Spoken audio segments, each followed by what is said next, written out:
So here we are at Westbrook Restorations working on another historic home front entry. The stairs here are not original, obviously. They definitely need to be replaced. They're completely decayed. And Brian's got the camera, so if you just come up and walk with me a little bit, Brian, you see these are very steep stairs. What we're going to do is replace these, and then we're going to have a wall on either side, which is a little more traditional of the historic style. But as you can see up here, we have a little roof outcropping. So the first thing that we'll do before we do demolition is we'll support everything so that we can just take these stairs down. Now at Westbrook Restorations we practice lead containment, but on these particular stairs there is no lead after we did our lead test, so we're good to go to just demo with wild abandon, and we'll stack everything and we'll show you the process on this project. Okay, so I just wanted to show you real quick, we got 3 stringers on this staircase. It's about 7 foot wide. This is completely inadequate. These should be at least 16 inches on center. Take a look at how it's pulling away from the house here, how it's pulling away from the ledger here. This is absolutely incorrect, and I'm amazed it's still standing. Okay, so you can see that we have completed our demolition, and we're starting to put in our stair jacks. And what we have done is we have calculated our overall run and our overall rise from finish to finish. And as you can see that we've got these placed definitely a lot more than 3 stringers here, so it'll add some solidity to the whole structure. On our joists, I want to point out, we also put a strong back on each joist, which allows that to minimize deflection. We're also going to have a beam about midpoint here to also help minimize with deflection. But let me show you something about laying out stair jacks over here at the cut station. And with the calculation, we take our framing square, and we use these what I call stops that are mounted to your square, and that allows us to step off our rise and our run of each of each stair. Now you can see we have a pattern piece already cut out here. Once you do your pattern, then we use that and we lay out our next piece. We draw it out, we lay it out so that each stair jack can be consistent all the way across, and that allows a really nice it allows it to have a real nice flat rise, flat tread all the way up, so they're all exactly the same. And that's where we're at so far today on the stair jacks, and we'll show you some more in a little bit. Okay, all the stair stringers are installed now, and if you take a look, we've done all of our blocking just for our separation. It creates a solid product. We've done our beam across up there. Remember I talked about that before, and all of our blocking across the top of the beam. We're using pressure treated plywood on either side of the wall because this is a high moisture application. If you look at all the materials here, everything is pressure treated because it's a front porch. And when you take a look at our stair treads, traditionally on these stairs, these are traditionally on a traditional home be fir risers and fir treads. But what we're going to use is a cedar riser, and we're going to use treads that are on ironwood decking, which allows the moisture to go through. So we're using a little bit of an application of old and new. You'll also see that we have installed our skirt board here. Our decking's going to butt into that. Our risers are going to butt into that all the way up. We're going to install a flashing here. This is going to get tar paper on either side of this wall with a bicore wrap on the top, a newel post out here, and a cap on top. But I just wanted to give you a look at the framing structure before we start putting the finishes on, and we'll show you some more video on that next.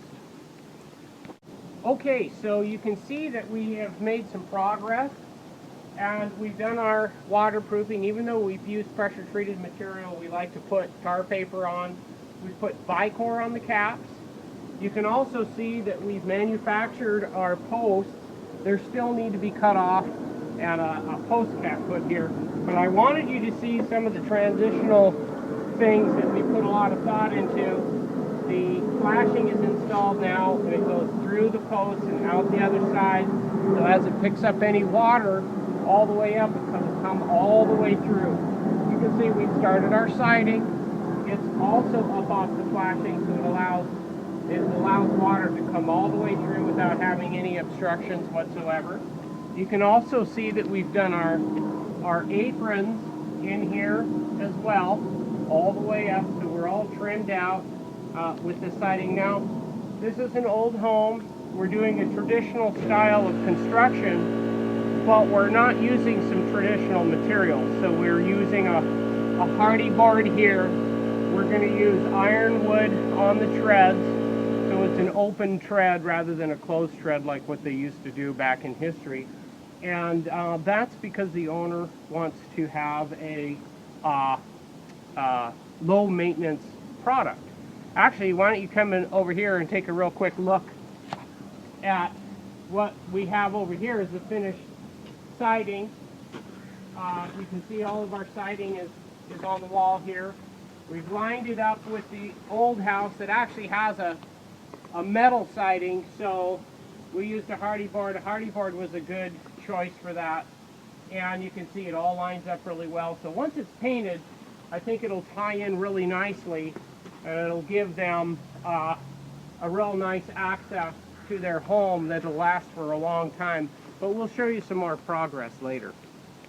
Okay, so you can see how far we've advanced since the last segment. I want to direct your attention to this water table trim, which is the same style of trim that was used up at the top of the porch for that historic, that was used originally on the historic home. And we also have this nice kiln-dried VG cedar that we're going to make a post cap out of. This will also be a part of the post cap. I'm going to take that in the shop for the rest of the day, come on out in the morning, install those on our posts. But I also want to direct your attention to the decking. And I want to show you how we put in this decking. So come on up this way, Brian, and let's take a look. Now this is an ironwood decking, which is actually, we really like to use ironwood in these kinds of applications because it's a low maintenance. If they decide not to put a finish on it, it will gray out and it won't decay in any way. So it'll stand the test of time. But I want you to notice that we pre-drill the holes. You can see the sawdust there. That's what it is from pre-drilling all the holes. And then we use a stainless steel screw, so there won't be any decay in the metal that we're using in our fasteners.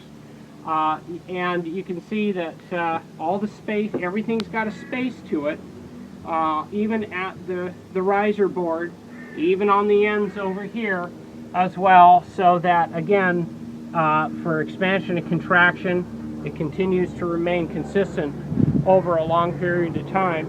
So tomorrow we're going to do our caps.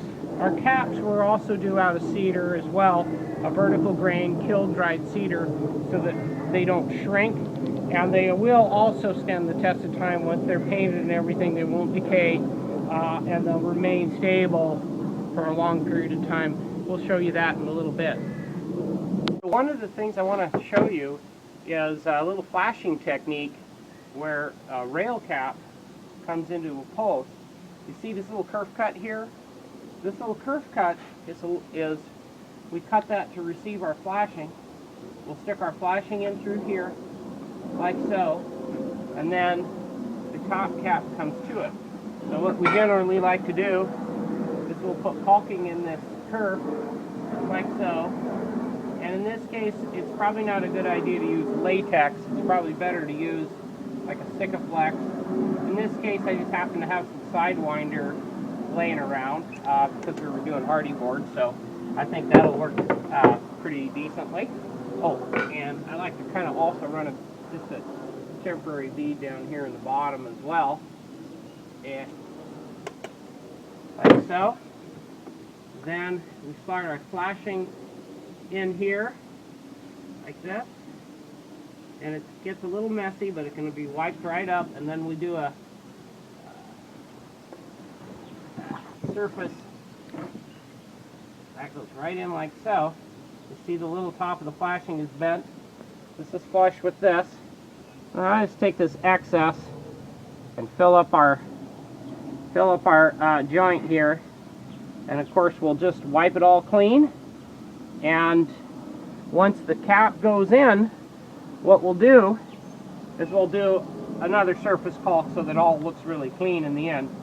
But I just wanted to show you that, and then of course once all this caulk dries, this will actually stay real nicely glued in, and the top of this curve cut is actually right at the top of the rail cap. So you don't really see the flashing, but it is there behind the rail cap, and that's how you can protect these posts from rotting out over time. Okay, we have finalized this staircase on a historic home on the entry here. So let's come on in and take a little bit of a closer look. We have finished our posts now. You can see that we have done a real nice job of the cedar fir and material here to trim out our posts on either side. That should last for many, many years because it's a tiered system, so water will shed off. We've put in a grab rail on either side, which is a vertical grain cedar, a dry vertical grain cedar, which we really like to use. We've finished our ironwood decking, so you can see how well this has gone together. And you can see our railing transition at the top, which is a little bit of a weird transition, but it seems to work really well. So I just want to say thank you for going through this project with us, and we look forward to seeing you on your next project here at Westbrook Restorations Built to Withstand. Thank you. We'll see you later.